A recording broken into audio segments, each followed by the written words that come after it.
You see, the problem is people don't understand what's at stake. You see, and they don't understand what's at stake because they're living in the illusions that these illusions will come crashing down very soon. You know, but don't worry for those people that trust in Jesus. You see, because it was never about those illusions in the first place. You see, it was never about them. So you don't have to worry, you know, because God will always provide a way. Now, if He has never provided for you and you've always trusted in your own strength, then if you still put your faith in Him, He will still provide for you. You see, what is faith? Faith is not what, you know, you appear to be some mighty thing, and I'm gonna immediately push this button and call the faith button, that I'm going to call the faith button, and then out pops the faith. No. Sometimes you have a lot of fear, you know, but you still call on Jesus' name. You see, sometimes you're not sure, but you still call on His name. Just call on the name, man. That's the most important thing. You see, and say help. And that's really, it looks foolish, my friends. You know, it looks very, very foolish. But you know what? Hey, you'll be surprised if you do that, and you'll see something that will confound you and confound the wisdom of the world. But you see, many times, my friends, in order for us to understand the power of Jesus, we need to be in situations where, you know, we can no longer trust in our own flesh, in our own minds, and in our own devices, in our own mechanisms. I've been in physical fighting and altercations before, and you see what you can do. You see, you hit somebody in the face, you know, and then a look of fear comes upon them, and you capitalize on that. You keep going. You see, when you realize that they're hurt, they realize they're hurt. See, and for me, it was everything. You know, you punch you in the face, kick you in your leg, punch you back in your face, and then keep going, and you won't know what to expect. You know, and not only that, but you know, you get hit sometimes going in. You know, but you have to be willing to take that.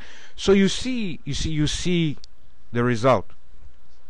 Now, many times when you have to trust in Jesus, you can't physically do these things.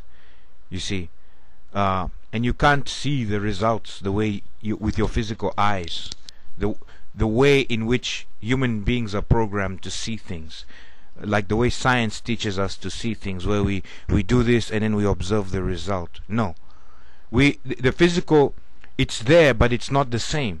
You see, it's not the same at all.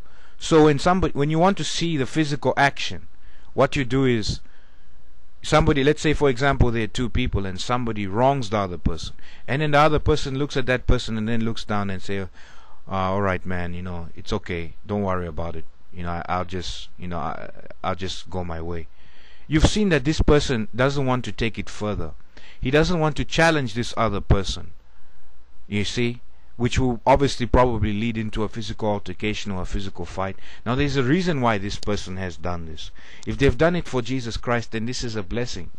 You see, so the physical action is sometimes maybe this guy doesn't feel too good, you know, and he doesn't want to go further, and he walks away from it. You see, whereas in the other way, the way the world exalts is when you say, hey, look, man, you're not gonna do me wrong like that. You know, I'll be willing to fight for it, you know, or you're not going to make me look like this in front of everybody.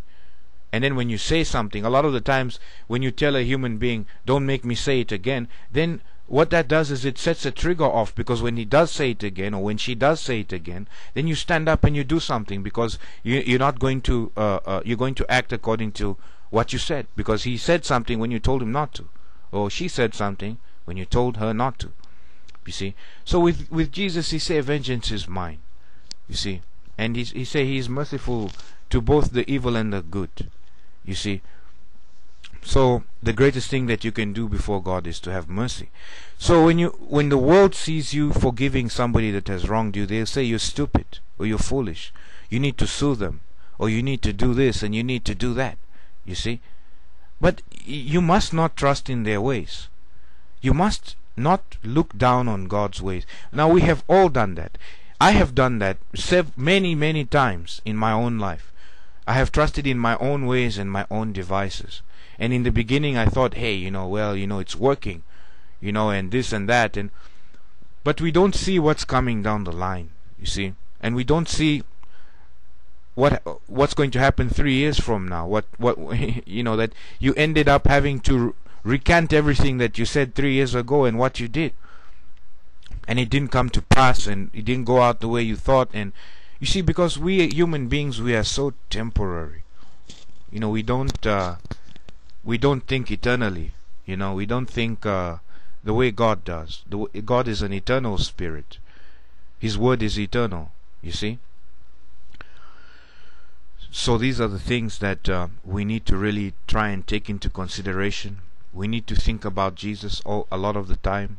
We need to commit our actions into His hands. Sometimes we don't know what's going to happen.